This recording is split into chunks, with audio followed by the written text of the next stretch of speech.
Mangiyak-ngiyak si Giannis after ng panalo ng Milwaukee Bucks kontra Detroit. Nasa 18 points ang inakyat ng Milwaukee noong third quarter para manalo pa hanggang overtime. So in-exaggerate ko lang ng konti yon, naging emotional talaga si Giannis dahil maiiyak ka talaga sa pagod. 44 minutes at 34 attempts ang ginawa ni Giannis. Hinila na lang siya ni Isaiah Stewart para lang mapigilan. Panalo doon sana ang Detroit kaso dinaga sa dibdib yung rookie nilang si Ron Holland dahil namintes yung dalawang free throws. Si Giannis naman ang high scorer so far ngayong season. 59 points, nahiya pang gawing 60 points. Sumablay din kasi yung isang free throw ni Giannis. Meron pang 14 rebounds, 7 assists, 3 blocks at 16 out of 17 sa free throw area.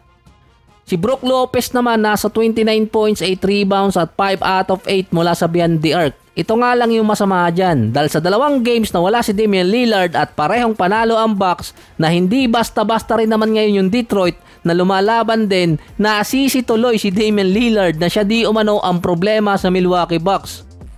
Nung bago kasi ang game ng Raptors at Bucks na hindi maglalaro si Dame dahil sa concussion protocol, sinabi doon ng iba, malaking problema sa Bucks dahil walang Lillard, matatalo ang Bucks doon. Ay nung nanalo sa Raptors at pati na rin sa Detroit na walang Dame, siya tuloy ang sinisi at sinabi naging problema. Parang politiko rin, ang bilis magpalit ng panig.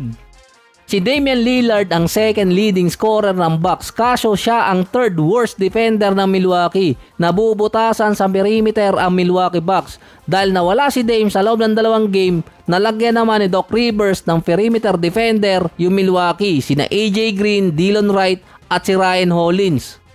So perimeter defense talaga yung problema ng Milwaukee Bucks hanggat nandun si Damian Lillard. Pero kailangan pa rin nila ng isang Damian Lillard dahil hindi naman pwede maglaro si Giannis ng straight na 30 or more points ang gagawin niya kada laro. Kahit tatlo ang pa ni Giannis, mapapagod pa rin yan. Si Victor Wembanyama naman at San Antonio kinikriticize na di umano nagsasayang sila ng oras na ginagawang Kevin Durant wannabe si Wemby. May Kobe wannabe nga yung Boston nag-champion pa. Natatakot siguro yung mga critics na baka mag-ala Kevin Durant din si Wembanyama sa San Antonio. Pero pinatahimik ni Wembanyama yung mga critics ngayon dahil 50 points, 8 out of 16 sa 3-point area at 62% sa field kontra sa Wizards. Career high kay Wembanyama at siya din ang unang player, unang sentro sa history na meron 3 sunod na games na merong 5 or more 3-point shot. Siya ulit ang unang player na merong 6 or more 3-point shots sa 3 magkakasunod na game. Ang last player kasi nakagawa noon 2022, sina Steph, Trae Young at Klay Thompson. Isang sentro na nakalinya ngayon sa mga 3-point shooter. Siya din ang ika-4 na youngest player na nakascore ng 50 points. Sa first 11 games ni Wemby noong nakaraang season, 3-9 record sila noon, 25% winning rate. Ngayon naman 6-6 record at nasa 50%. So hindi namang record para sa kanya yun. Bigyan naman niya si Chris Paul dahil napataas niya ulit ang record ng team na pinaglalaroan niya. Kahit si Wemby yung top scorer, kasama naman niya si Chris Paul. Sinabi pa ni Wemby sa interview, tinagalog ko lang to, iintayin niya ang Lakers next game sa NBA Cup dahil sa home court ng San Antonio mangyayari yung game. So, sa Lakers naman, at least masasabi pa to sa ngayon na undefeated pa yung Lakers sa home court nila. 3 teams na lang kasi ang natitira sa NBA na undefeated pa sa home court.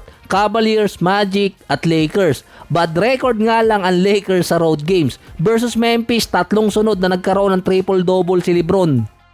Meron siyang 35 points, 12 rebounds, 14 assists. Pang-4 na rin ni LeBron to ngayong season. Kalabaw talaga, hindi GOAT. Si Anthony Davis nakalaro pa rin na meron 21 points at 14 rebounds. Yung Memphis, wala sina Ja Morant at Desmond Bane. At wala rin di umanong kadala-dala si Ja Morant dahil huling-huli sa game na nagkaroon siya ng gun sign patungo kay Anthony Davis. So, na-misinterpret lang naman yon kasi 3-point sign talaga yung ginawa nitong si Ja Morant patungo talaga yung kay Aldama dahil naka 3-point shot nun. Pero kino-call out ulit ng mga fans sa SOCMED si Ja Morant na dapat isuspend. May injury na nga, isususpend pa.